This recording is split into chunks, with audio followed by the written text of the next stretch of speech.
Hey everybody, it's Shadowstar and Crystal here for another review of Supergirl. And honestly, this was a really good episode for Season 1.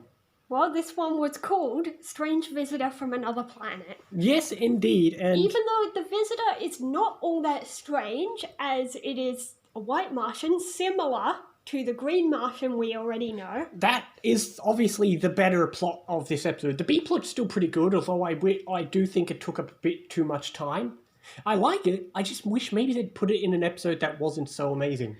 Yeah, but Cat Grant's always great. I like the B-plot, but like I said, we'll talk about the A-plot since you brought it up. We have the White Martian, which I'm glad we're doing this because, you know, a couple episodes ago we got the reveal about Jonn, so now we can finally start getting some backstory because, again, Martian Manhunter is apparently one of the biggest names in the comic books, so obviously a lot of people are going to be excited to see his backstory, and anytime we get an episode devoted to him, it's usually one of the better ones. Yeah, we got that nice sort of flashback moment. It was really emotional. We got a really emotional flashback where Jonn tells Alex about his backstory and everything that happened on Mars. Basically, the White Martians wanted to kill all the green ones for some reason, threw all the women and children in the gas chambers and put the men to work. Yeah, we all know that's what that's alluding to, but still, it was a really good scene. It was really well done. And like I said, for the past few episodes, or basically for all the episodes so far, Hank or Jonn, or whatever you're calling him, has just kind of been there. He hasn't done much, so it's really good to finally have an episode about... I mean, to be fair, that's standard Season 1 fare, is you've got a main cast, you've got to give each of them an episode. I mean, last episode we got to have some backstory for Wynn, now it's Jean's turn, you know, we'll get episodes devoted to the other characters eventually, of course, but it was really good, and I did enjoy the White Martian. I have to give credit to the fight scene where we have Kara and Jonn and the White Martian all fighting in the sky. It didn't last long, but it was a really good fight scene. We need more of that. We don't get... That's the weird thing is, we don't get enough fight scenes with Jonn in his green form, which, of course, isn't going to happen that much in Season 1, but... Yeah, because he don't want to reveal himself. That reminds me, this episode we finally learned the consequence to when he used his powers to investigate Maxwell Lord. Exactly, which actually is a better explanation for why he's reluctant to use his powers. Yeah. Because before he's just like, oh, I don't know, I'll go overboard. To be fair, he did. But still, it's a better explanation. Oh yeah, he tried to erase some guy's memory. He probably aimed to do just the past few minutes, but the guy couldn't remember anything. Yeah, but still, that was a really good scene, and we do have your standard, if there's an alien shapeshifter and somebody goes missing, it's always that standard scene of they're right there under your nose, and it always happens, but it's a still good scene. Yeah, although you'd think she would have been smart enough to not get caught out. She mentioned that it was a White Martian even though she hadn't been told that. It just makes me ponder though, because remember, in that scene where she's confronting him as the senator, she does this thing where she's acting like the senator, but you got to think, it seems like she's got some underlying motives because it's a White Martian, but nothing comes of it. Also, in that moment, I thought she knew it was him, but apparently she didn't know it was him. She just knew somebody at the DEO was the Green Martian. Yeah.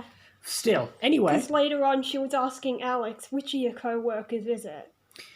So, okay, there's a very minor small thing I want to think about. So, I noticed something in the a fight scene when they're at the rally, is James does that thing where he's got the watch, right, that sends a signal. Yeah.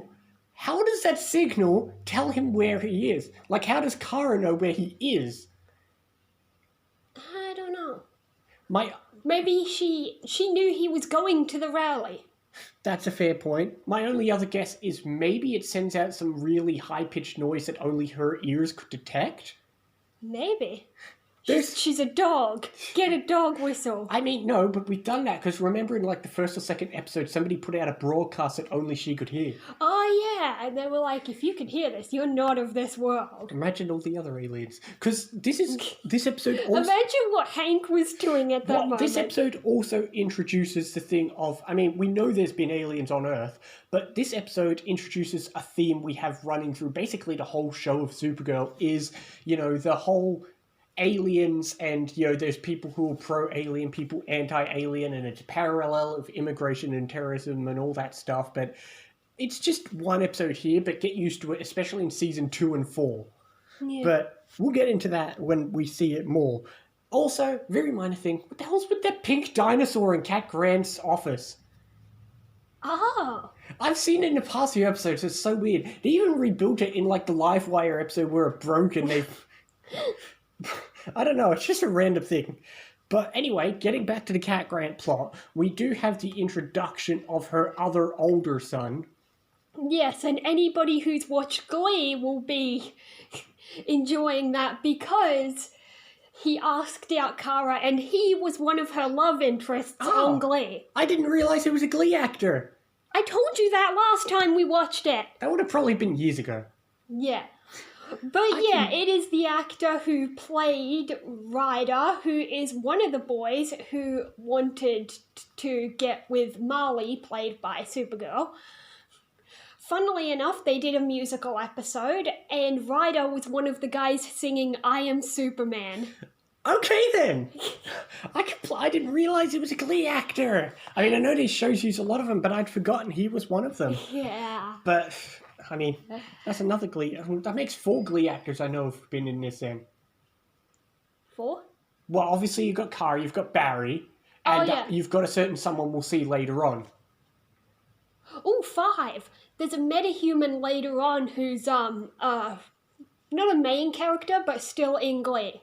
Okay, we'll remember that when it happens if I remember, or maybe if you remember. After the recording, I'll tell you which one it was. Anyway, but getting back to that, it was an okay plot. I still enjoyed it, and we had some good Cat Grant moments, but of course we also get them stuff with, like, shipping and Kara, and that also leaves an odd thing, not an odd thing, but they don't dwell on it much, but we do have those few scenes where we still see Wynn's moody from the last episode. I like that, though. At the start, she's, like, trying to insist they talk, but at the end she's learned that he needs space and time.